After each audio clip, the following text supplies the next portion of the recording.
Bienvenue sur Rencontre avec soi, le podcast qui va t'aider à faire la plus belle rencontre de ta vie, c'est-à-dire toi.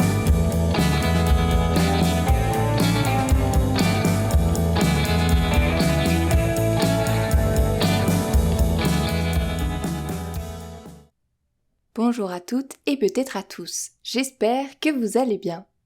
Aujourd'hui, dans ce nouvel épisode, je vais vous parler de la respiration. Bien que ce soit quelque chose de naturel et d'automatique, heureusement j'ai envie de dire, c'est quelque chose que nous oublions de faire parfois correctement. Ce que je veux dire par là, c'est que la respiration a une fonction vitale, donc elle a une influence sur notre corps et sur notre esprit. Et plus nous grandissons, plus nous respirons mal. Pourquoi ? Parce que on accumule plusieurs tensions, des traumas, certaines histoires de vie vont influencer sur cette respiration.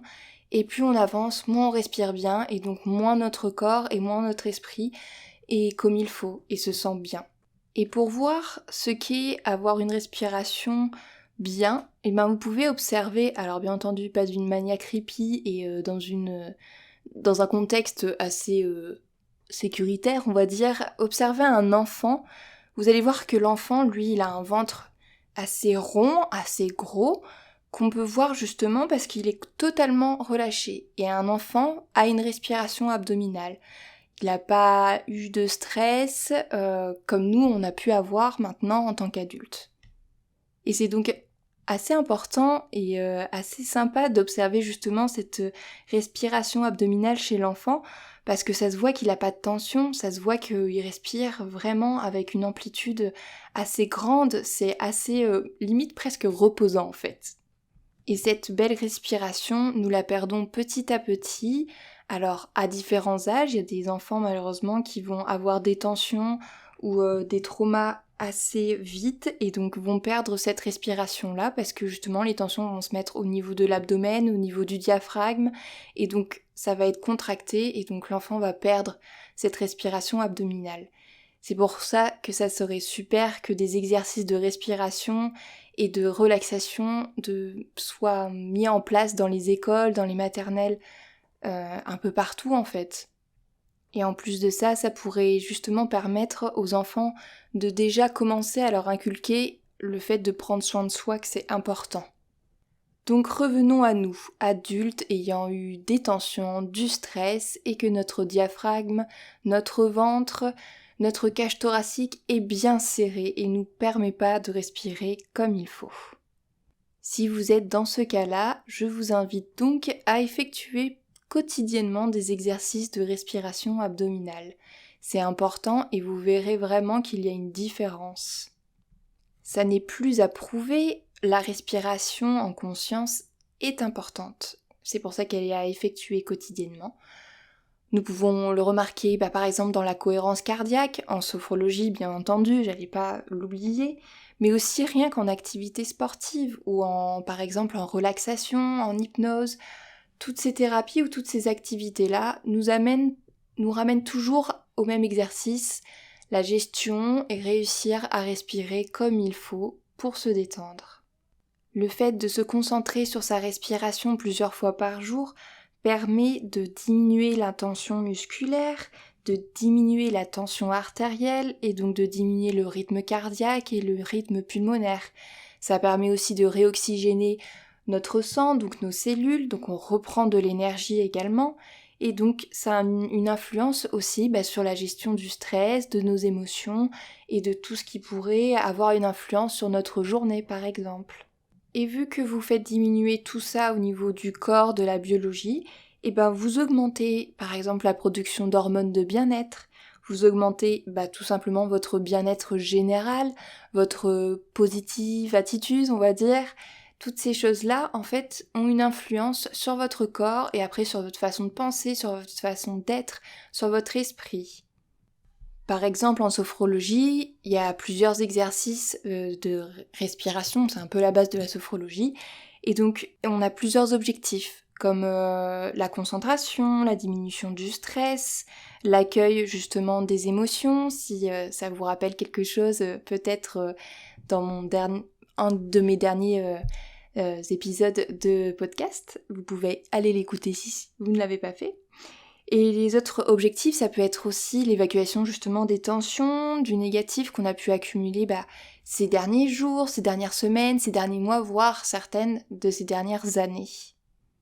Et tout simplement, en sophrologie, la respiration, c'est la base. Donc pour aller dans le milieu sophroliminal, on fait justement des exercices de respiration pour se relaxer, pour se détendre. Par exemple, si vous êtes dans une situation angoissante ou peut-être même en crise d'angoisse, ou alors que vous avez une décharge émotionnelle beaucoup trop grande, vous pouvez justement vous rappeler de vous focaliser sur votre respiration.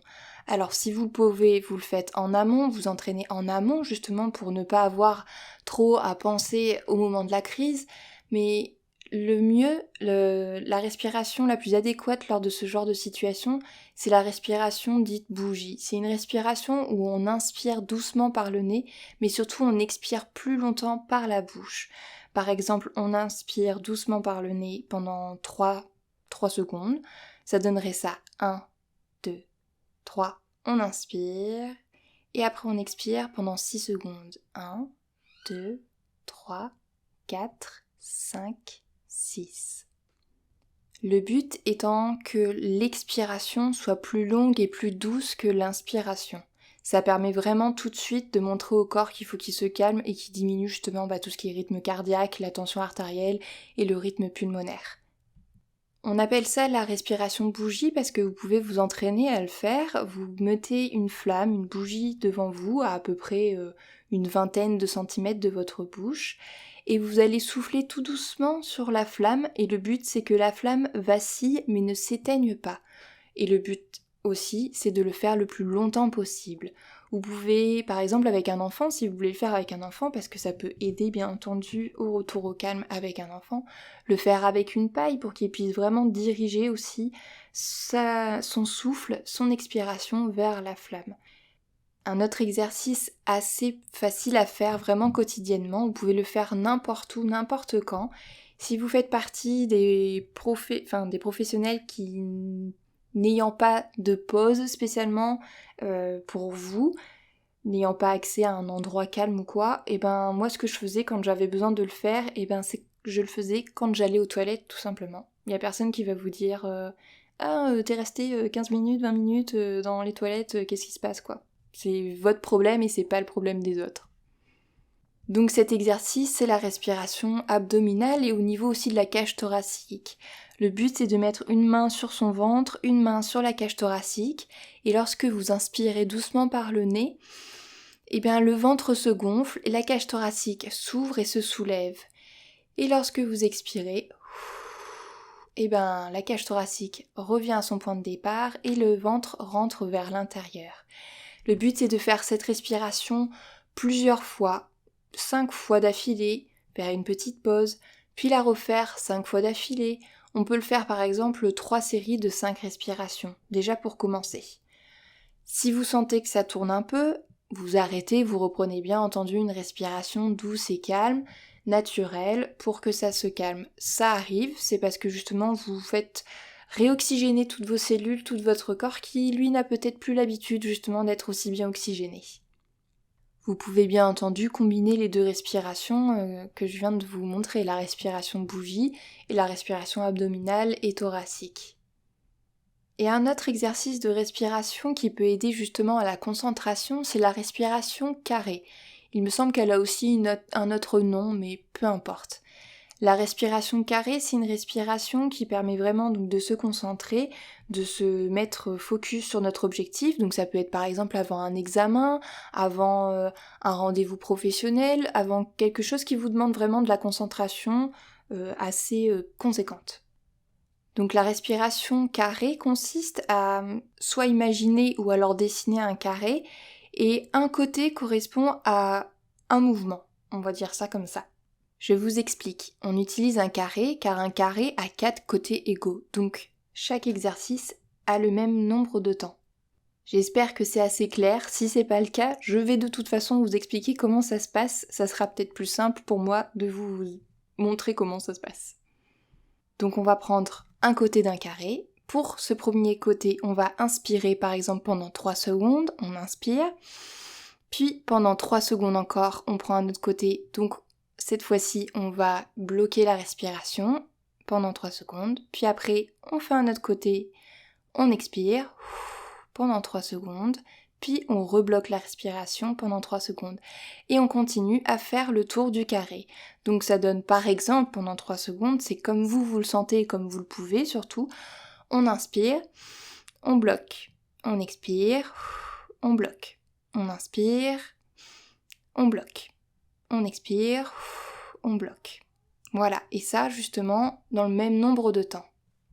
Et du reste, cet exercice est un exercice assez connu dans le milieu sportif professionnel, par exemple, justement. Avant de se lancer par exemple sur la piste, un skieur, il va faire cette concentration-là, cette respiration-là pour se focus sur son objectif. Souvent, du reste, on les voit un petit peu bouger leur tête, faire comme un espèce de cercle, et en fin de compte, souvent, ils font le carré, justement.